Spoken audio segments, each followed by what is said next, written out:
All systems go.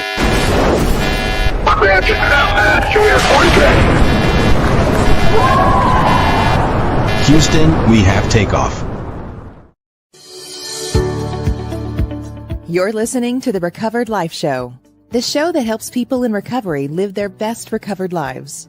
And here is your host, Damon Frank.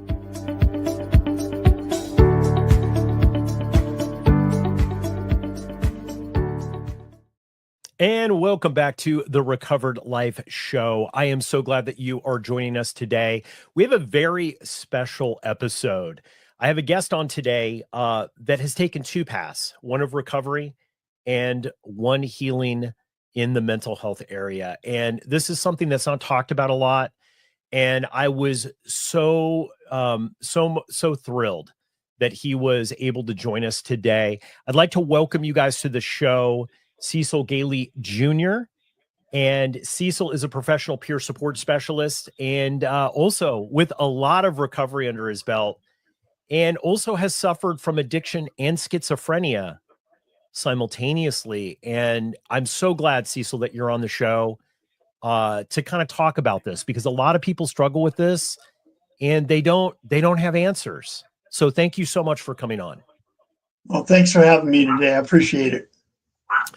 Thank you. I want to dive right into this, Cecil, because a lot of people don't understand. You know, they understand addiction. Maybe they've had a friend or family member that has addiction, so they've seen it, but they don't really know about schizophrenia. They don't know what schizophrenia is.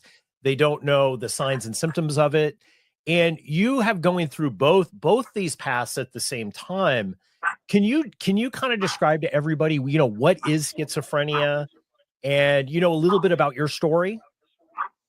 So schizophrenia for me is, I guess I got to go into a little bit of my story first. So I was addicted. In my addiction, I started hearing things, seeing things that weren't there, thinking things that weren't true. And finally got to the point in my addiction that I just couldn't even use anymore. And and blessing or no blessing, the schizophrenia is what kind of stopped me in my track from my addiction. But it was, the schizophrenia for me is I had visual and audio hallucinations. I would believe things that weren't, the norm, like maybe hearing messages coming through the TV, talking to me, the radio, thinking that I remember I would think that celebrities are coming to my house. My daughter would be like, no, Dad, Britney Spears isn't coming over tomorrow, and so it became real destructive in my life to the point I couldn't function. So. Mm. And, you're trying to get sober at this time, right? So it's like probably thinking like, or you're in active addiction, you're thinking, well, it's just the drugs and alcohol. It's not anything. Yeah. Was that your train of thought? Well, that is what I thought. I thought, well, it was my addiction. It was my addiction to drugs and alcohol. And like I said, the addiction, the addiction caused me to, or the schizophrenia caused me to quit using. And then lo and behold, the symptoms of schizophrenia didn't go away. They got worse and worse and worse to the point that I was 3 years sober off of substances before I got any treatment at all for my mental health, because I kept thinking it would go away. And I don't know how much people know about schizophrenia, but I didn't believe I didn't believe there was, at points, I didn't believe there was anything wrong with me. I just thought God had started talking to me along the way somewhere, and I found it real odd that God would choose me with my addiction to be the guy he's going to reveal all his deepest, darkest secrets to. So, that's kind of my path I took. My path to recovery for mental health was a little different. I got in some trouble and ended up going through, I don't know if people are familiar with what a specialty court is, but I was, instead of going to prison or going to jail, I was diverted through a specialty court where I first started getting treatment for my mental illness, and that's when my life really changed and started coming together with all the different things that I learned in that program, and then have continued to learn through for the last 20 years. It's been a journey. So you know what I loved about your story, and I met you on TikTok, on our TikTok live. And what I loved about your story is that you really shine a light on co-occurring disorders and addiction recovery. And the path is different sometimes. And I think one of the problems that we've had is there's a lack of understanding, I think, in 12-step programs and sometimes in therapeutic situations, that the path sometimes is different for people who also have a co-occurring disorder. Can you get into that a little bit? Because I think this is very important. It's like, are they done simultaneously? Because a lot of people say, well, I'm going to deal with the co-occurring disorder, and then I'm going to deal with the addiction, or I'm going to deal with the addiction, but not the co-occurring disorder. Can you tell us a little bit, how is it different than somebody who doesn't have a co-occurring disorder? So I think for me, one of the biggest differences is that I was put on medication for my schizophrenia, and at the same time I was going through what would be known as an IOP, intensive outpatient, for my drugs and alcohol. And a lot of times, I think I've seen it happen just in what I do day to day. There are some of those programs that don't necessarily believe that you should be taking anything at all, and so and then a lot of cognitive behavior therapy intertwined with my drug and alcohol, and I call it education. The IOP is more about education, I think, and getting some dry time, which I already had the dry time, but it was educating me on my addiction. And so, when all of a sudden, then I had to be educated on my schizophrenia, on, I wanted to know what caused it, what the cause and effect was. And I tried different medications along the way. So, I finally hit on one that worked well for me. Did you feel at all that there was a stigma with the recovery community? Did you just feel that people just didn't understand it? I mean, were there people like, I think there's definitely, I think there's definitely a stigma. There are some of those hardcore 12-steppers out there that don't think you should do anything, besides maybe smoke cigarettes and drink coffee. You shouldn't be taking a drug for your mental health. And I've even seen it in people I work with. They'll get into programs, and I won't get into what programs they are or anything, but they think there's other ways around it, that you can just you can just do like a cognitive behavior therapy. And maybe some people can. I'm not one of those people. My day-to-day life and my best recovery is with the medication I take for my schizophrenia, and that helps me be symptom free for my schizophrenia, which in turn allows me to work my program of recovery for addiction.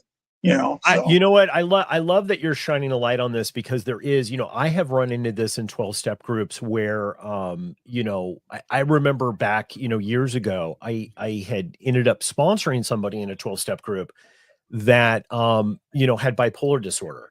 And there was such, it's co-occurring disorder, and it's common. You will find people that come into the rooms that have this. And, I had to kind of educate myself on it, because I realized that even sometimes the mode of communication and self-care and, was a little different when I was dealing with this person, that I had to be aware that other things were going on. So when we were talking about things like honesty, and we were talking about things like making amends and stuff, the approach was it was the same. It was the same as everybody else was doing, but sometimes the pace was a little bit different and the timing was a little bit different. Yeah, I would agree. I would agree with that. I had something that happened to me, where I was going through both treatments at the same time, just intertwined. The whole program I was in was intertwined with mental health and addiction recovery. But At one point, I went off my medications a few years in with the help of my prescriber, because I wanted to see if I had healed and whether the schizophrenia was still there. Long story short, a year later, I ended up having to go back on medications and still take them to this day. But at that point, someone called when my symptoms came back, my schizophrenia. Someone said, "Well, you relapsed." And I thought, no, I didn't relapse. My symptoms came back, because I associated the term relapse as that I had done something wrong, and I hadn't done anything wrong. It just, my symptoms happened to come back. Even the language is different, right? Because for mental health, it's not like an abstinence thing. We kind of know in addiction recovery if we're doing the deal, if we're not drinking and using. But it's not that way, right? With mental health, it's not that way. You will have symptoms arise that you have to treat, and then sometimes the symptoms will go away. And in my day in life, I see people, maybe aren't quite as lucky, and I'll consider myself lucky that I pretty much live a symptom-free life as long as I take my medication. But I know people that I have a good friend, and their medications quit working from time to time. And it isn't through no fault of theirs, and they have to go in and get a med adjustment, and it's a little different with alcohol. If you're putting it in your body, you're in a relapse. That's just where you're at. But sometimes through no fault of our own, when we're in dealing with the co-occurring disorder, which like I said, mine's schizophrenia. No fault of my own, I could become actively symptomatic again tomorrow. And, that's no fault of my own. But sometimes I think the two programs, they don't differentiate sometimes. And I've seen that happen, that, exactly. Hey, you must have did something wrong.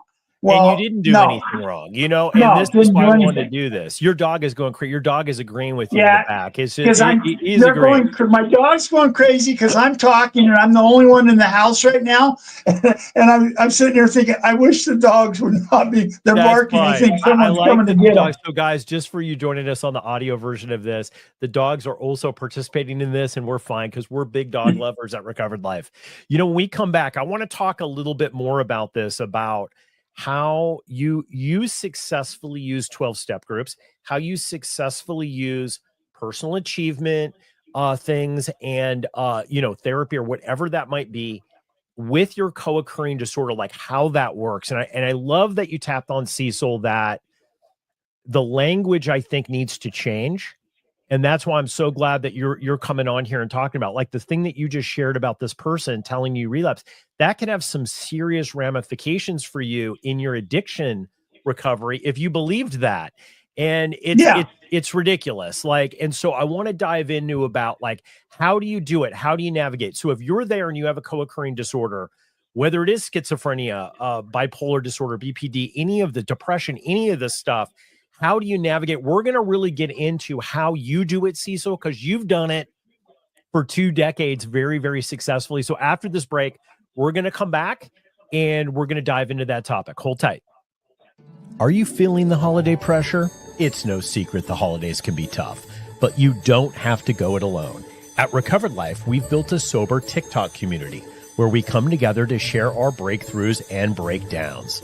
Whether you're sober curious, just starting out, or decades into sobriety, you'll find people who get it. Find and follow us on TikTok. Just search Recovered Life. We post daily updates on our live schedule, so you'll always know when to join the conversation. This season, let's stay connected, stay inspired, and most importantly, live your best recovered life. Follow us now on TikTok at Recovered Life. Step out of the shadows into the light. Find your tomorrow, start the fight. Recovered Life TV, see the change. Living your best life, it's within reach.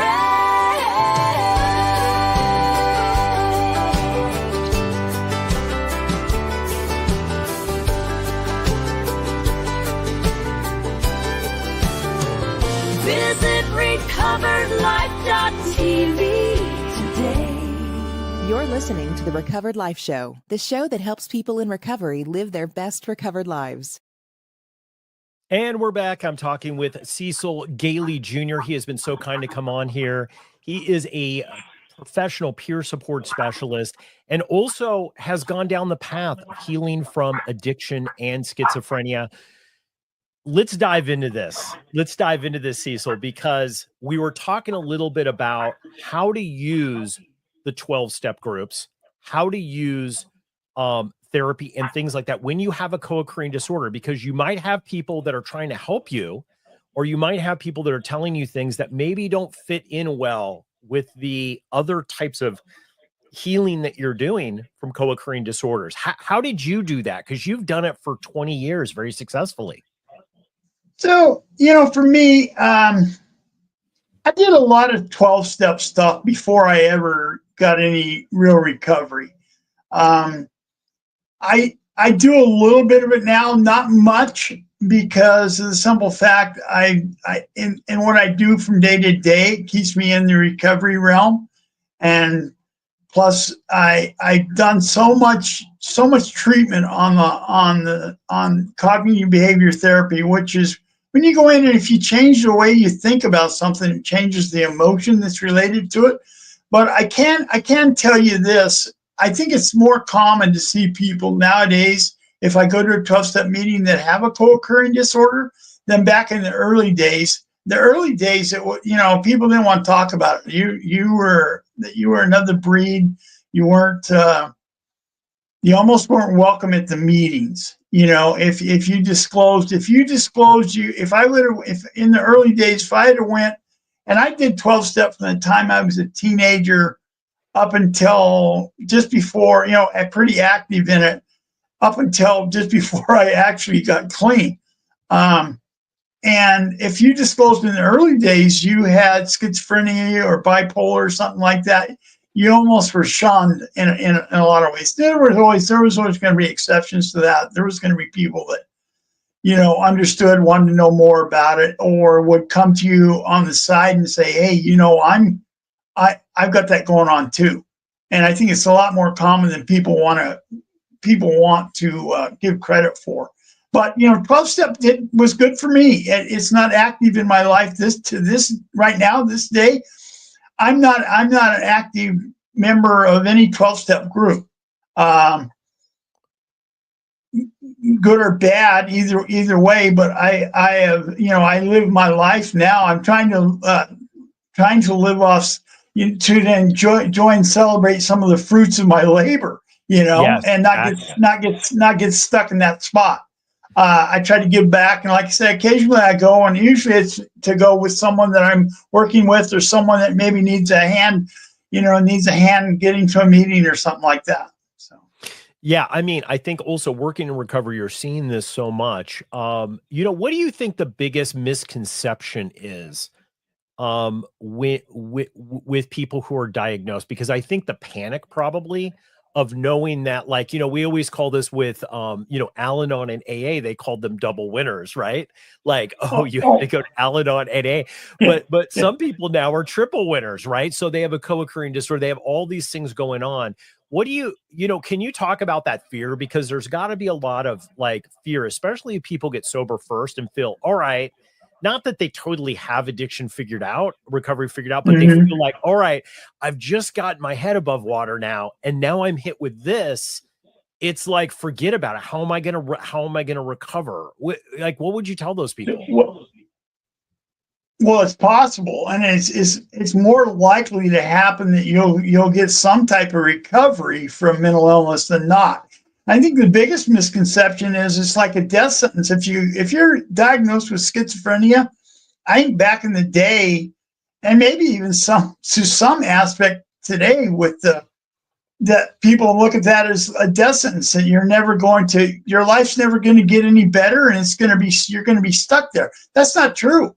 With the medications they have nowadays and the treatments they have and stuff, you are just as likely to be someone like me that's living their life to their fullest and work in recovery, as same recovery as I work for my addiction, work for my mental health. I see it all the time. I know people. I have good friends that maybe suffered from depression and stuff, and they're not there anymore. I have a good friend that made many attempts in his life, and he's not there anymore, and that's because of all the treatment and the different things he's been through. But so I think the biggest misconception is that we don't recover. That we can't recover, and we do, and we will. It's no different than addiction recovery. If you put the work in, you'll get a result. You know what? I love that you're saying that. And thank you so much, Cecil, because I have to tell you, I heard that when I came in. I didn't have a co-occurring disorder like this, but I will tell you, I heard that with people who are struggling with co-occurring, and they would tell them double down, especially people with depression, double down, double down. And I think people read, and this is no discredit to the book of Alcoholics Anonymous, which I love and has saved my life. But I will tell you, a lot of people look at it and they see Bill's story, and Bill had depression. Bill talks about having depression in there, and he never really got a handle on that. Although he had physical substance recovery, he never really got that. And I think a lot of people now with the knowledge are like, I don't want to live Bill's story. I don't want to be sober and miserable. I don't want to struggle with a co-occurring disorder, not treat it, not look at it. And I think the fear keeps people from exploring that. So you're saying that there's help out there. There's a lot more people in recovery, is what you're saying, that really suffer from this. Yeah, maybe I'm jaded because I work in the recovery field, but I see there's a lot of help out there.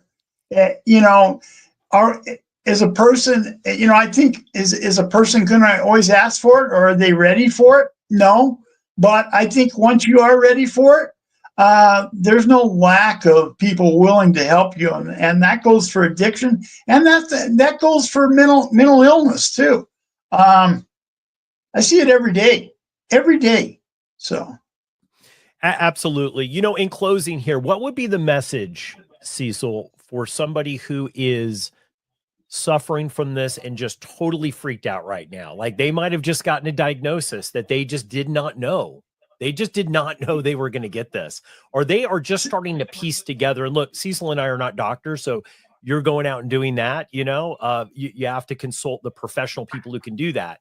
But there's people right now that are listening to this. We see them in the TikTok room all the time, Cecil, that they're grappling with this, and they're like, what would be your message of somebody who's done this 20 years successfully? What would be your message to them? Well, I think first thing, when you're first diagnosed, don't freak out. Know that there is help out there, whether you think there isn't or isn't, because it's pretty devastating when you first start experiencing symptoms, or you actually get the official diagnosis. It can be totally devastating, but know that you can recover. You can recover from that as well as you can recover from, like, if you got a cancer diagnosis and they treat you for cancer. It's no different. It's no different at all with the medications and the different type of counseling and the different kinds of treatment you can get. It's no different. Lots of people survive cancer, and lots of people survive addiction and co-occurring disorders. So, absolutely. I'm so glad that we were able to have you on today and really talk about, hope, that there is hope out there for people. And you're saying there is more, there is a solution. And that's what I wanted to, that's what I wanted to bring up here, that it's not over. The journey is not over just because you got this diagnosis. Cecil, thank you so much for coming on the show. Guys, if you guys are a Recovered Life TV member or a TikTok subscriber, I'm going to be doing a little sit down right after the show. So he's going to hold on here after the show, all about going a little bit more in depth for a couple minutes. So join us on TikTok, and you can find out more about that and hear that there. Cecil, thank you so much for coming on the show today. Thanks for having me, Damon. I appreciate it. Hey, if you like this episode, think about supporting us by becoming a Recovered Life Plus member. At Recovered Life TV, we're not just delivering premium recovery resources, we're empowering you with the knowledge and tools that make a real difference in the quality of your recovery. By subscribing, you gain access to ad-free content, expert insights, exclusive video and audio segments, special projects, plus so much more, all while supporting our mission to spread the recovery message far and wide. Whether you're seeking to deepen your understanding or stay updated on the latest addiction and mental health recovery trends, Recovered Life Plus is for you. Subscribe now and start living your best recovered life. Just go to recoveredlife.tv and become a Plus member today.